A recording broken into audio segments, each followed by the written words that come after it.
Hai Sobat Agro, balik lagi bareng aku Tita Novia di channel YouTube Agrozin ID. Dalam video kali ini aku bakalan membahas salah satu tanda-tanda akhir zaman, yaitu kemunculan Dajjal. Yang kita tahu juga tentang hari kiamat ataupun Dajjal itu sendiri kapan munculnya, hari apa, tahun berapa, waktu kapan, itu tidak ada yang tahu ya Sobat Agro.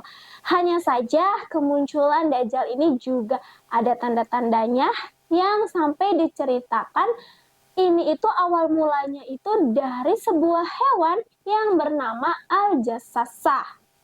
Kira-kira gimana ceritanya? Kita langsung ke videonya saja yuk Sobat Agro, let's go!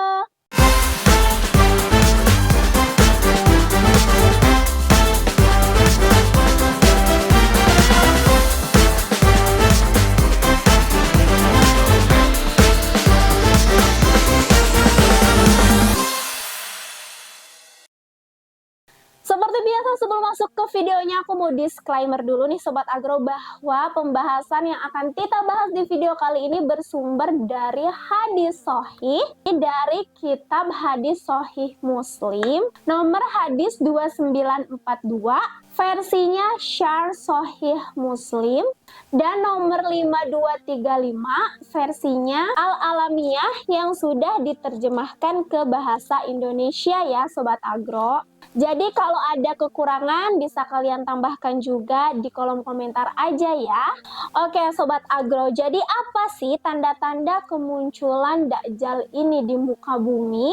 Jadi diriwayatkan ya di dalam hadis ini bahwa ada seorang yang pernah bertemu dengan Dajjal. Siapa orang ini bisa bertemu dengan Dajjal? Bagaimana ceritanya? Yuk mari kita masuk.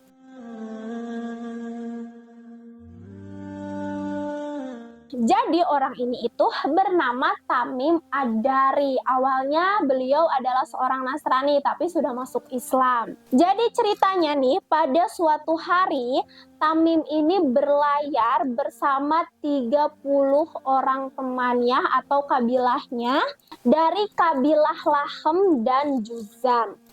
Namun dalam pelayarannya itu mereka terombang-ambing oleh badai dan juga ombak selama berbulan-bulan Sobat Agro. Lalu Tamim dan bahteranya ini terdampar dong otomatis di sebuah pulau. Dan tentu langsung dong Tamim dan kabilahnya ini mendarat dan berdiam diri di pulau tersebut. Nah, selama mereka tinggal di pulau inilah mereka bertemu seorang hewan yang hewannya ini cukup aneh Sobat Agro karena dipenuhi dengan bulu-bulu yang tebal. Bahkan Tamim dan kabilahnya ini tidak bisa membedakan gitu ya, mana bagian depan hewan, mana bagian belakang hewan, karena bentuknya itu sangat aneh dan banyak sekali dipenuhi oleh bulu. Jadi katakanlah hewan berbulu gitu ya. Dan tentu mereka pun bertanya-tanya dong, ih itu hewan apa sih? Gitu kan. Kok kayak gitu sih hewannya banyak bulunya, lebat banget gitu bulunya. Hewan apakah itu? Mereka tuh terheran-heran gitu kan. Apa sih hewan ini? Tapi tiba-tiba Sobat Agro, hewan ini justru bisa ngomong dan berkata, aku adalah Al-Jassasah. Sontak mereka pun dan Tamim ya. Sontak mereka pun akhirnya apa? Bengong dong, terheran-heran dong. Dan bertanya balik, apa itu Al-Jassasah? Tapi dia itu tidak menjawab Sobat Agro si Al-Jassasah ini. Malah Al-Jassasah ini, hewan satu ini nih, menyuruh mereka itu untuk mendatangi sebuah tempat. Untuk menemui seorang laki-laki yang ada di suatu biara. Dan si Al-Jassasah ini sangat menekankan dan seolah-olah memaksa gitu ya bahwa mereka itu harus bertemu lelaki itu karena orang yang ada di biara ini tuh tidak sabar gitu untuk menanti kabar dari orang-orang atau dari si pasukan, bukan pasukan ya, dari si Tamim dan kabilahnya ini gitu. Jadi alhasil mereka pun datanglah nih ke biara itu. Tapi tentu saja ya, kabilah-kabilahnya mah takut gitu, dan awal tuh nggak berani. Hanya Tamim Ad-Dari aja nih yang berani untuk masuk ke biara. Tapi akhirnya mereka semua masuk nih ke biara itu. Apa yang ditemukan mereka di biara itu, Sobat Agro?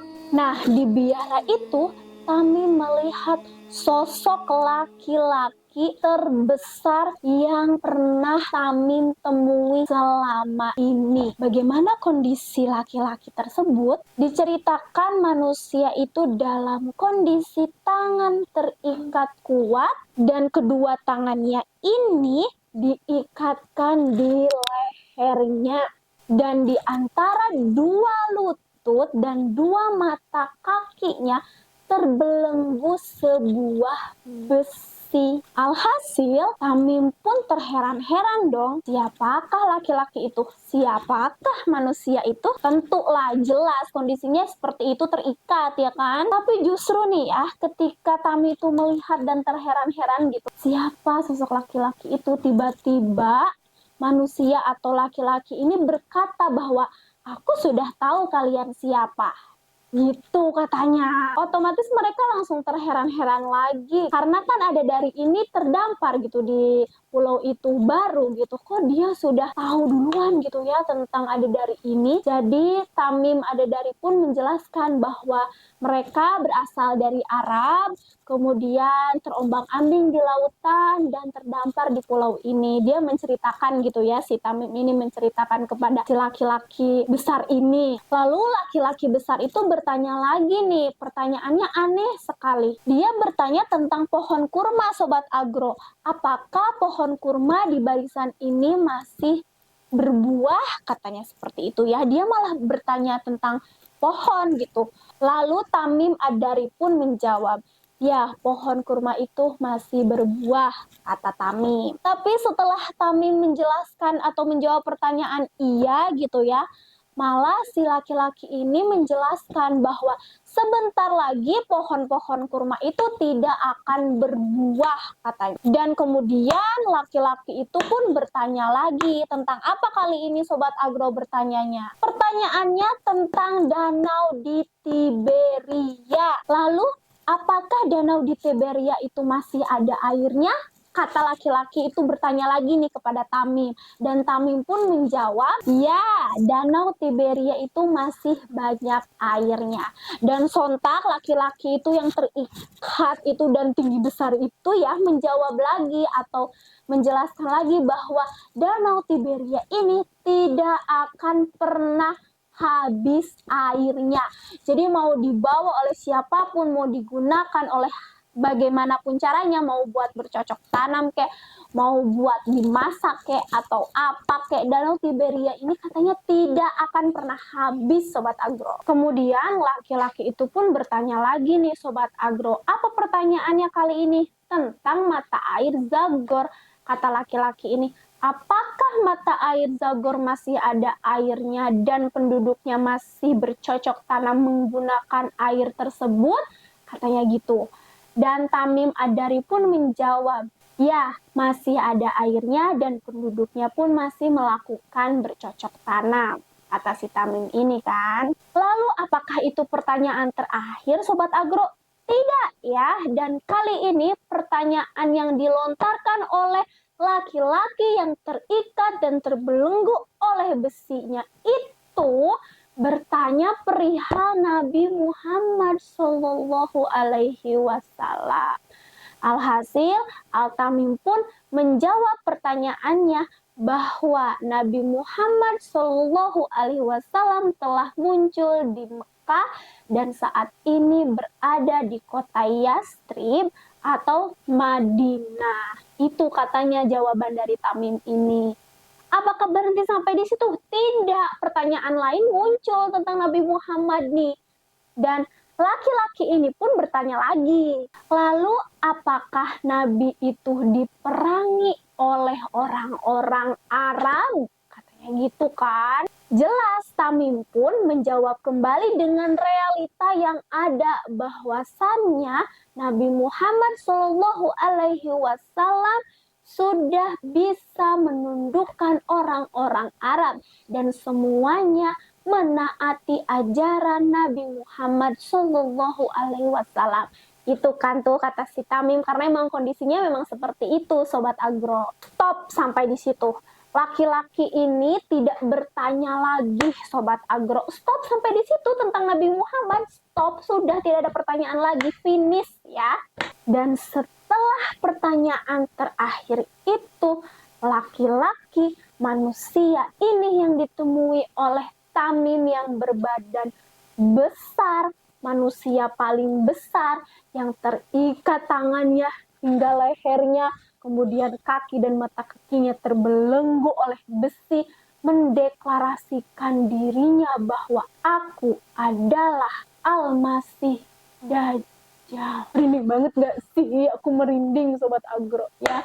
Dia ngomong sendiri, mendeklarasikan dirinya bahwa dia adalah Dajjal yang sebentar lagi Allah izinkan keluar. Katanya gitu. Ini si Dajjal ini ngomong, manusia ini ngomong kayak gitu Sobat Agro ke Tamim dan ke kabilahnya itu yang ada di situ. Itu semua orang ngomong kayak begitu Sobat Agro. Dan si manusia ini, atau mari kita udah sebut Dajjal ya, dan si Dajjal ini lalu menjelaskan bahwasannya dia akan menjelajah seluruh negara, seluruh permukaan yang ada di bumi ini, kecuali 2 kota, yaitu kota Mekah dan kota Madinah. Kenapa kok tidak semuanya gitu kan, tidak semua negara, tapi ada kecualinya, yaitu Mekah dan Madinah? Dajjal pun berkata lagi nih Sobat Agro, dirinya tidak akan masuk ke 2 kota itu sebab kedua kota itu dilindungi oleh para malaikat, dan diceritakan malaikatnya ini dibekali pedang-pedang yang panjang sekali dan tentu tajam Sobat Agro, dan persenjataan lainnya. Nah Sobat Agro, kisah ini hanya berdasarkan dalam satu hadis yang sudah kita sebutkan tadi di awal ya, belum keseluruhannya Sobat Agro, karena memang banyak sekali kisah-kisah yang tercantum terkait dengan Dajjal ini Sobat Agro. Tapi kita cukup menceritakan dari satu sumber saja ya. Dan terkait kota Mekah dan Madinah ini juga yang tidak bisa ditinggali atau didatangi oleh Dajjal juga banyak sekali kisahnya. Yang terpenting adalah dengan adanya video ini kita berharap nih Sobat Agro ya, bahwa kita ini makin mendekatkan diri kepada Allah Subhanahu wa Ta'ala dan makin meyakini akan adanya hari akhir Sobat Agro. Karena kisah ini juga sudah tadi kita sebutkan bersumber dari hadis yang sahih kan Sobat Agro. Gimana nih kalau menurut kalian tentang kisah satu ini, cukup membuat bulu kuduk Anda merinding? Tulis di bawah ya Sobat Agro. So, terima kasih banyak yang sudah menonton video ini sampai akhir. Buat kalian juga yang mau request aku bahas apa lagi, boleh banget komen di bawah ya. Terima kasih sekali lagi yang sudah menonton video ini. Sampai jumpa di next video. Bye Sobat Agro.